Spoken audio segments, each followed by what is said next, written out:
ঘূর্ণিঝড় রিমালের প্রভাবে রাতভর বৃষ্টিতে চট্টগ্রাম নগরের বেশ কিছু নিচু এলাকা তলিয়ে গেছে। সড়ক, অলিগলি, বাসাবাড়ি হাঁটু থেকে কোমর সমান পানিতে ডুবে গেছে। জলাবদ্ধতার কারণে দুর্ভোগে পড়েছেন হাজারো মানুষ। থমকে গেছে মানুষের জীবনযাত্রা।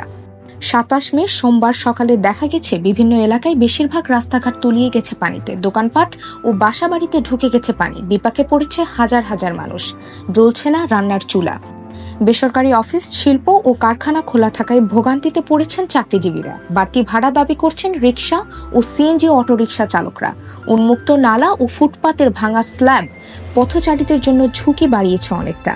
যতটুকু চোখ যায় শুধু অথই জলরাশি। আর দালানগুলোকে দেখে মনে হচ্ছে বর্ষায় তলিয়ে যাওয়া হাওড়া অঞ্চলের কোনো স্থাপনা মাত্র। এই বিস্তীর্ণ জলরাশিতে নেই কোনো পথিকের দেখা। কোমর পরিমাণ পানিতে আটকে যাওয়ার ভয়ে সড়ক প্রায় যানশূন্য। মাঝে মধ্যে দু একটি রিকশার দেখা মিললেও সেসব অর্ধেক তলিয়ে গেছে। কোনোভাবে গলা পানি থেকে মাথা তুলে চলছে রিকশা।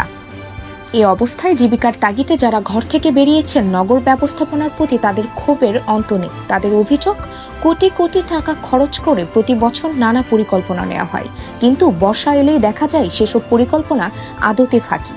একটু বৃষ্টিতে পুরো শহর তলিয়ে যায়, আর ভারী বর্ষণে রাস্তাঘাট ছোট ছোট নদীতে পরিণত হচ্ছে। এদিকে ভারী বৃষ্টিপাতের কারণে চট্টগ্রামের বিভিন্ন স্থানে পাহাড় ধসের সম্ভাবনা রয়েছে। এ কারণে ঝুঁকিপূর্ণ এলাকার বাসিন্দাদের নিরাপদে সরিয়ে নিতে কাজ করে যাচ্ছে জেলা প্রশাসন ও চট্টগ্রাম সিটি কর্পোরেশন। চট্টগ্রাম আবহাওয়া অফিসের তথ্য বলছে, সোমবার সকাল ৬টা থেকে ৯টা পর্যন্ত ৩ ঘন্টায় ১৩৫ মিলিমিটার বৃষ্টিপাত রেকর্ড করা হয়েছে। এদিকে ২৭ মে সোমবার সকালে আবহাওয়ার বিশেষ বিজ্ঞপ্তিতে বলা হয়েছে, কক্সবাজার ও চট্টগ্রাম সমুদ্র বন্দরকে ৯ নম্বর মহাবিপদ সংকেত নামিয়ে তার পরিবর্তে ৩ নম্বর স্থানীয় সংকেত দেখিয়ে যেতে বলা হয়েছে।